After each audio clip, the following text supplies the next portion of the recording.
तो आइए डॉक्टर साहब, दो डॉक्टर हमारे पास कोई है सर ने बताएं और प्रोसीड फर्दर क्या करेंगे, रजिस्टर करेंगे। इसको खोलना सर, नहीं मैं वही कर रहा हूँ जी सर, ट्रेन को स्टेशन होने दे रहा हूँ। ठीक है भाई, चले आगे।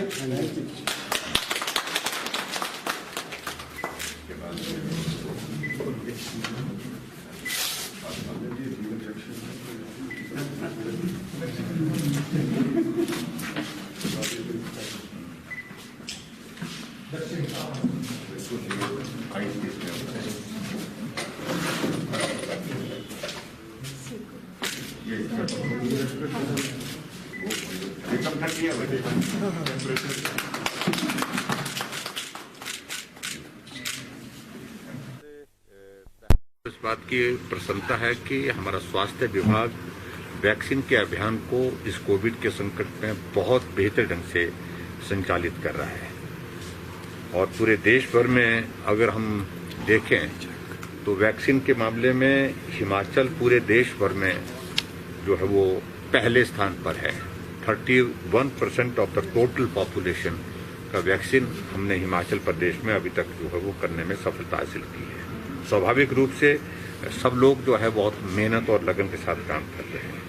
अभी तक जो 45 प्लस का जो वैक्सीन का जो अभियान था, जिसमें 21,50,353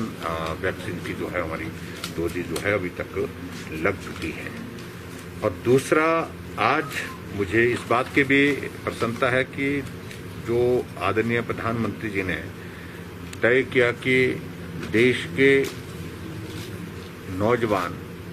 18 से 44 साल तक के उनको भी वैक्सीन के अंतर्गत कवर करना चाहिए, क्योंकि अभी जो देखा गया है पिछले कुछ अरसे जो वेव हमारी जो सेकंड वेव आई है,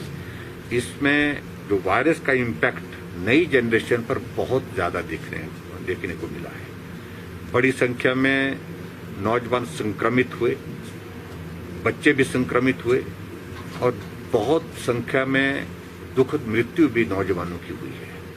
ऐसी सूरत में पार्टी ने, हमारे केंद्र के नेतृत्व ने ये तय किया कि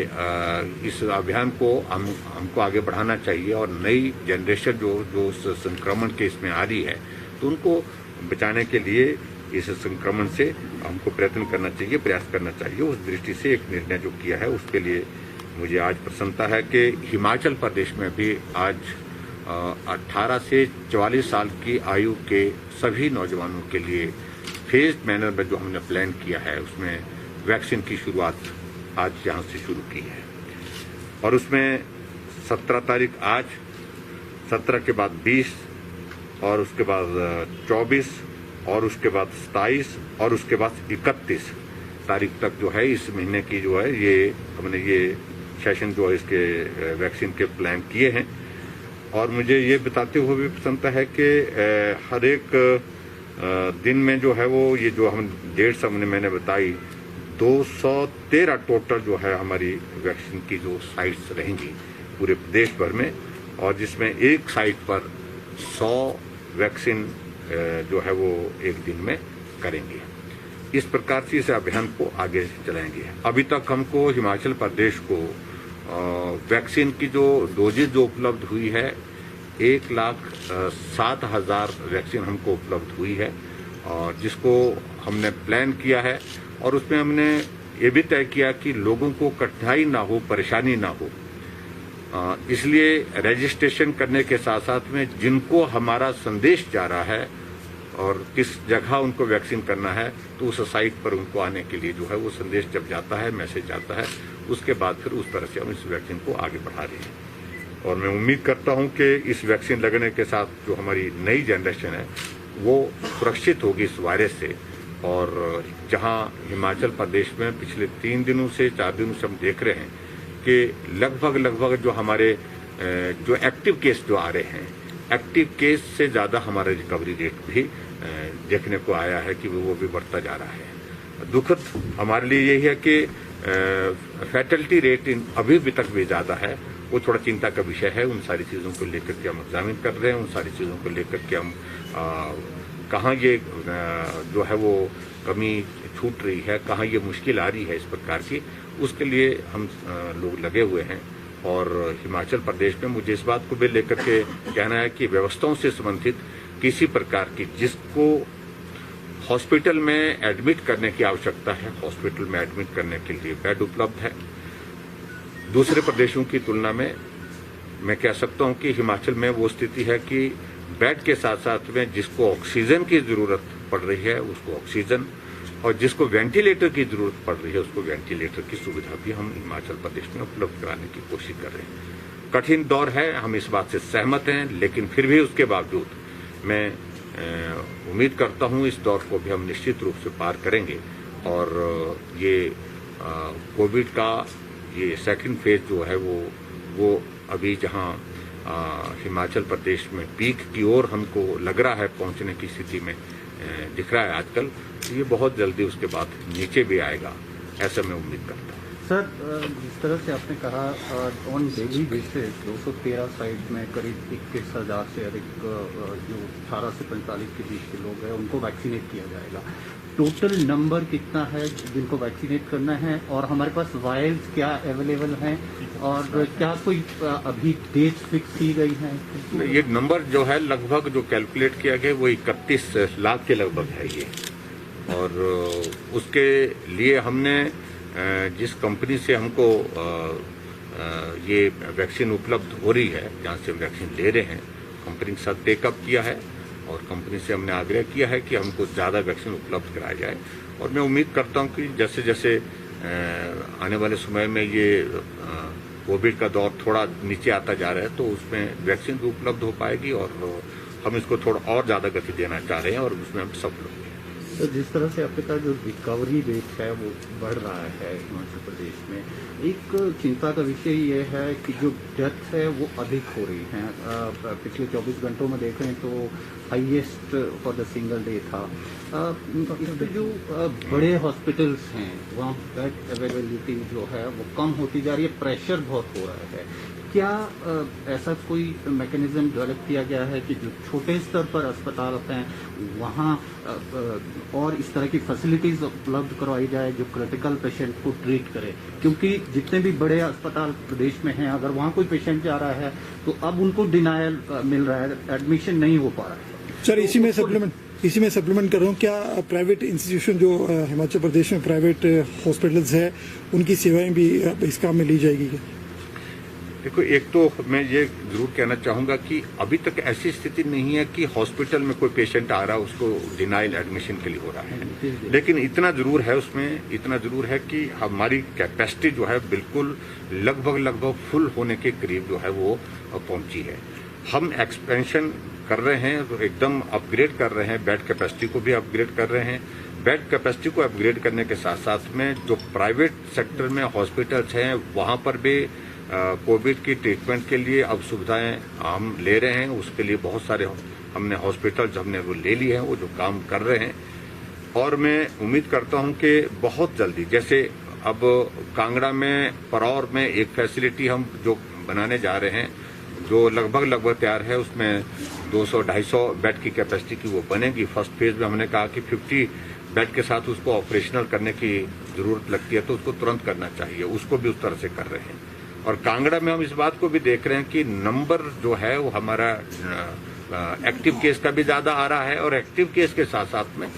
डेथ भी बहुत ज्यादा है। इसलिए वहाँ फोकस होकर के हम प्लान कर रहे हैं और फोकस होकर के वहाँ पर वेंटिलेटर भी हम और उपलब्ध कराने के लिए हमने कदम उठाए हैं। मुझे लगता है कि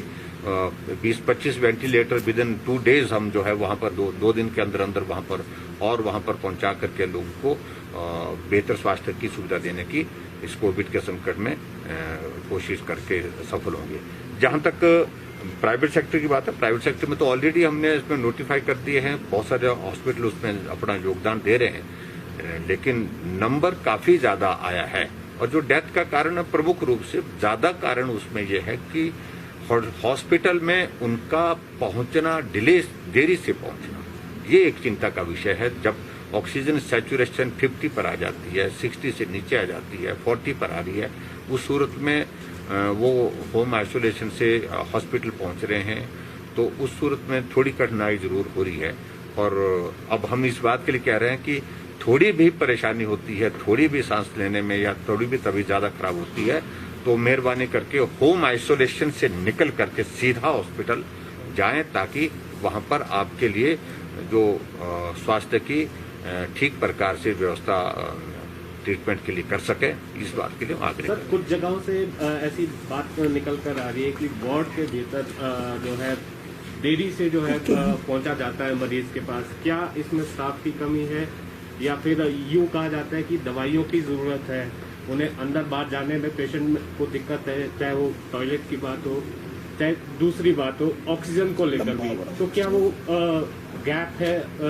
स्टाफ की कमी है या कुछ और इसमें कुछ जगह इस प्रकार की बात ध्यान में आई है, और जहां जहां भी इस प्रकार से आई है, अब हम इस बात को आज से एक मैकेनिज्म डेवलप करने की कोशिश कर रहे हैं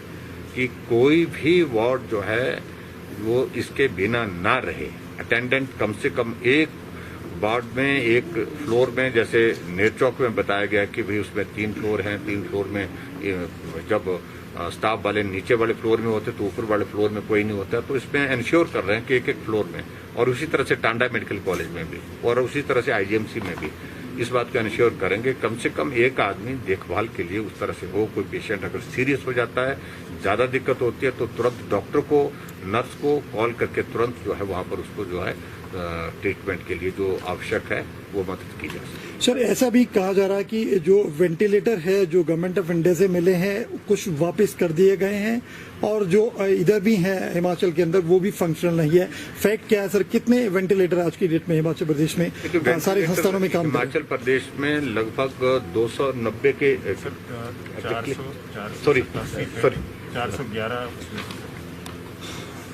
489 जी सर, कितने वेंटिलेटर्स अभी तक फंक्शनल है और कितने वापस गए हैं? जी, मैं इसमें थोड़ा सा करेक्ट करना चाह रहा हूँ। ये हमारे पास वेंटिलेटर इस वक्त हिमाचल प्रदेश में 489, मुझे 490 बोल रहा था, वो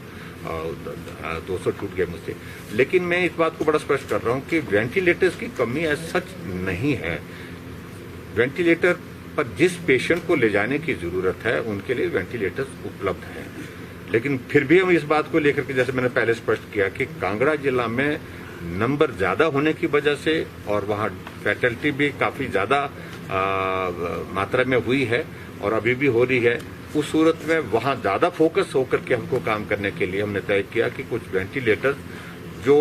जहां काम पे नहीं आ रहे हैं उनको वहां शिफ्ट करके जो है वहां उपयोग में लाए जा सके ताकि लोगों की जान बचाए। सर, क्या वेंटिलेटर की कमी हिमाचल प्रदेश में है? सर, को रन करने के लिए उसको हम कितना मीट कर पाए हैं अभी तक? काफी हम उसके करीब, जितनी रिक्वायरमेंट है उसके काफी हम करीब पहुंच गए हैं। पहले शुरू में दिक्कत आई, उसके बाद डॉक्टर्स की ट्रेनिंग, डॉक्टर के साथ साथ में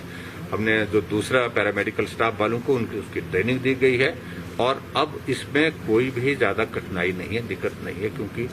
वेंटिलेटर को ऑपरेट करने के लिए ट्रेन्ड स्टाफ की जो जरूरत है उसको हम अपनी ही जिसको कैपेसिटी हमारे पास है उसके ही माध्यम से उसको पूरा कर रहे हैं, क्योंकि उनको ट्रेनिंग दे करके उसको लिए तैयार किया गया। सर, कोविन पोर्टल को लेकर ये कहा जा रहा है कि टाइमिंग सही से कुछ लोगों को पता नहीं चल पा रही है कि कब वो खुलेगा पोर्टल और कितने समय के लिए खुलेगा। क्या यह इंश्योर किया जाएगा कि लोगों को बताया जाएगा कि जैसे 2 दिन पहले है तो कब टाइमिंग बताई जाएगी कि आपने जो अपना रजिस्ट्रेशन करवाना है? ये वैक्सीन वाला? जी, वैक्सीन को लेकर, कोविन पोर्टल को लेकर दिक्कत जो आ रही है, जो 18 से 44 वाला है, 18 से 44 एडवांस नोटिस होता है, ऑनगोइंग प्रोसेस रजिस्ट्रेशन कंटिन्यू करते हैं। रजिस्ट्रेशन का प्रोसेस जो है कंटिन्यू चलता रहेगा, और जब इसको खोलने को लेकर के इसको और ज्यादा पब्लिक डोमेन में लोगों को जानकारी की दृष्टि से अगर इसको बढ़ाने की आवश्यकता होगी तो निश्चित रूप से इसको बढ़ाएंगे, ताकि लोगों को जानकारी मिले किस वक्त हमारा पोर्टल खुलेगा और कब तक खुलेगा।